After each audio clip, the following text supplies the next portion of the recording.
కథలెన్నో చెప్పారు, కవితల్ని రాశారు, కాలాలు దాటారు, యుద్ధాలు చేశారు. ప్రేమలో తప్పు లేదు, ప్రేమలో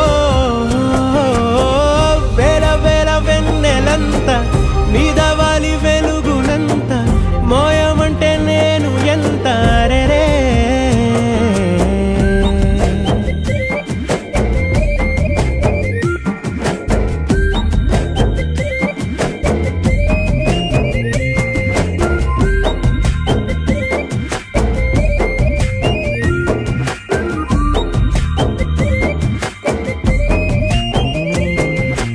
ఆకాశం తాకాలి అని ఉందా, నాతో రా చూపిస్తా